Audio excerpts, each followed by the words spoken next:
Angewe ndi Anastasi twishimire n'amakuru mpera mu Rwanda mu bijyanye n'umutekano aho ibihumbi n'ibihumbi by'abanyekongo bakomeje guhungira mu gihugu cy'u Rwanda nyuma y'uko umutwe witwaje intwaro wa M23 umaze kwigarurira umujyi wa Goma ukawirukanamo ingabo za Repubulika Iharanira Demokarasi ya Kongo ndetse n'abambari babo bafatanya. Kugeza ubu u Rwanda rurimo rurakira abanyekongo barimo n'abasirikare n'abapolisi ba Repubulika Iharanira Demokarasi ya Kongo nyuma yuko bataye urugamba mu buryo bigaragara yuko rwabananiye. Ku ruhande rw'u Rwanda, umutekano w'u Rwanda n'abanyarwanda, igisirikare cy'igihugu cy'u Rwanda RDF kiravuga yuko u Rwanda n'abanyarwanda bakwiye gutekana ntibagire impungenge kubera yuko ingabo z'igihugu ziri maso. Ni byamaze gutangazwa n'umuvugizi w'ingabo z'u Rwanda Brigadier General Ronald Rwivanga, ni kuri mikoro za bagenzi bacu bakorera ikigo cy'igihugu cy'itangazamakuru RBA. Nibyo hakurya y'umupaka ahateganye n'akarere ka Rubavu muri Repubulika Iharanira Demokarasi ya Kongo, ingabo z'icyo gihugu FARDC zifatanyije na FDLR zarashe ibisasu ku butaka bw'u Rwanda, abaturage 5 bahasiga ubuzima n'abandi 35 barakomereka, ariko barimo kwitabwaho ubu tuvuga. Barimo kwitabwaho hagana he? Muri centre de santé zitandukanye hirya no hino. Ingabo z'u Rwanda RDF zirahumuriza abanyarwanda ko umutekano ari wose n'ubusugire bw'igihugu bukomeje kurindwa neza. RDF irakomeza gufata ingamba zose zishoboka kandi zikenewe kugira ngo hirindwe ibitero byose byambukirana imipaka byagabwa ku butaka bw'u Rwanda. Yego, aho ngaho n'ubundi hari amakuru wagaragaza ko bimwe mu bisasu bombe byagiye biterwa bivuye muri Repubulika Demokarasi ya Kongo byagiye biburizwamo n'ubwirinzi bwo mu kirere bw'ingabo z'u Rwanda. Aha ngaho bihagaze biti afande? Niko bimeze, hari ibyo twagiye turasa ibisasu byabo, ariko nk'uko mubizi ntabwo byose twashoboye kubirasa, ariko ibyo nibyo byabaye. Ariko turimo kugerageza ibishoboka byose kugira ngo tuburizemo ibyo bisasu. Twabonye n'imodoka z'ingabo z'u Rwanda ifaru hariya mu karere ka Rubavu. Ese nuko bishobora gukomera bikaba byakomeza kugera mu Rwanda ibisasu bituruka muri Kongo cyangwa se intambara ikaguka? Izo nizo ngamba navugaga zose zishoboka kandi zikenewe kugira ngo twirinde ikintu icyo ari cyo cyose cyakwambukiranya umupaka. Hari impungenge zihari ko bishobora gukomera imirwano ikaba yakwaguka ikagera no mu Rwanda, kuko abantu bafite impungenge ko bakurikije ibyo bisasu byagiye bigera mu Rwanda. Ibyo rwose tumaze iminsi twiteguye, tuzi ko iyo situation ishobora guhinduka, ariko turiteguye. Niyo muvugizi w'ingabo z'u Rwanda Brigadier General Ronald Rwivanga. Tukivuga ibirebana n'umutekano, mu mwanya muto cyane ushize maze kuvugisha mugenzi wacu Gacinya Regina wiriwe mu karere ka Rubavu, n'ubu ngubu ni waherere mubaza uko umutekano wiriwe n'uburyo wakajijwe ku ruhande rw'u Rwanda. Tangira tugezaho ko mu masaha y'umugoroba mu karere ka Rubavu kugeza ubu ngubu bihagaze. Yego, nibyo koko Anastasi, ubu magaze neza mu mujyi wa Rubavu, ariko nakubwira ko ubuzima busa nkaho buhagaze.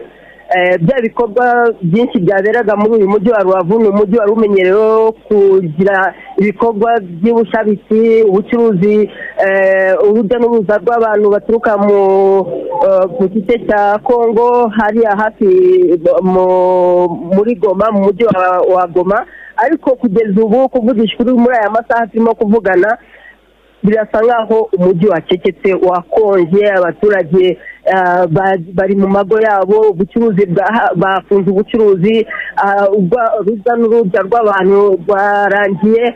Ikindi nakubwira ni uko muri uyu mujyi wa Rubavu, uriya muhanda uturuka kuri Grand Barriere winjira mu mujyi wa Rubavu, imodoka barimo gusasa ingabo z'u Rwanda ndetse na polisi bashyizeho bariyeri, ni ukuvuga ko imodoka zose zituruka muri Congo zinyuze ku mupaka wa Grand Barriere barimo kuzisaka, ndetse n'izindi, ndetse n'abaturage barimo kwambuka barimo kubasaka kugira ngo mu rwego rwo kurinda umutekano w'abasuye hano mu mujyi wa Gisenyi.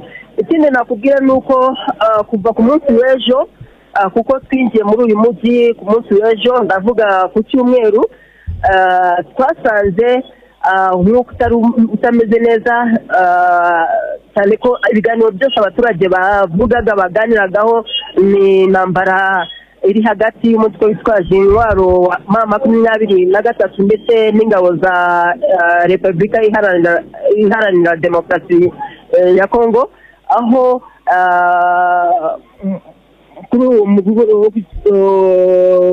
ndavuga ku mugoroba w'ejo ku cyumweru, umutwe witwaje intwaro byavugaga ko wafashe umujyi wa Goma ndetse n'ikibuga cy'indege.